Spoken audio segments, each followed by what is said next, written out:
ciidamadan oo ka tirsan ciidamada xoogga dalka qaybtooda 12aad kuna xareysnaa xerada Harqabowbe hase yeeshee markii halkaasi ay sheegeen in mushaar la'aan ay ku qabsatay iskaga soo baxay xeradaasi fariisina ka dhigtay inta u dhaxaysa Balanballe iyo Gurceel ayaa waxa loo sameeyay ballanqaad ah in la raadin doono mushaarkooda ammaanduulaha ciidamada xoogga dalka qaybtooda 12aad iyo sidoo kale odayaal dhaqan ayaa ciidamadani booqday si ay uga hortagaan shaqaaqa ciidamada laga cabsi qaba inay ka sameeyaan inta u dhaxaysa Balanballe iyo Gurceel oo la og yahay dibka laga soo maray dagaaladii hore dhinacyada halkaasi wada daga ugu dhaxmari jiray deegaanadaasi saraakiisha ciidamadan ayaa sheegay in aad u soo dhaweynayaan dadaalada ay bixinayaan nabadoonnada ugaaska iyo sidoo kale saraakiisha hogaaminaysa ciidamada xoogga dalka qaybtooda 12aad ugaaska taladiisii uu noo soo jeediyay waanu qaadanay haddaanu nahay ciidamada haddaanu nahay saraakiisha waanu qaadanay ugaaska taladii uu noo soo jeediyay iyo waana ka warsugaynaa ugaaska iyo saraakiisha taladii ay noo soo jeediyeen oo ay ahayd inaan qaranka u shaqeyno volunteer ugu shaqeyno gaajo ugu shaqeyno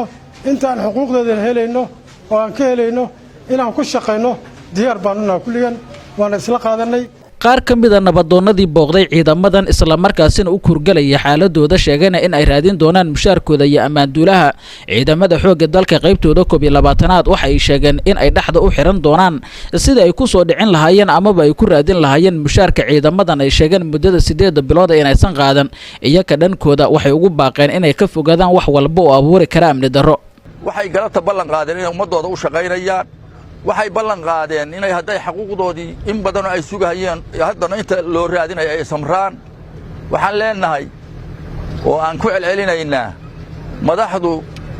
ha u dhaga nuglaato dhibaatada haysata askariga ciidanka waxaan dhihi lahaa xaquuqdiina dawladda lagu leeyahay ayadaa indawaan gelisay sida ugu dhow inay xarooyinkooda ku laabtaan dawladda federaalkana waxaan dhihi lahaa ciidankaas oo muddo 7 bilood xaaladooda aan soo gudbinaynay wax xaquuqna aanan lahayn ama aan helin mushaaraadkoodii haddana kacdoon sameeyay haddana xaaladooda aad iyo aad aan soo gabagabeynay meel fiican noo marayso waxaan dhihi lahaa taliyaha xoogga ra'iisul wasaaraha madaxweynaha in sida ugu dhow xaquuqdoodii lagu siiyo ciidankaas oo in badan shaqooyinkii goobahoodii joogay haataana ugu soo tagay xaquuq la'aan ugu soo baxay Shaafici Shariif Maxamuud Tusma TV Galmudug.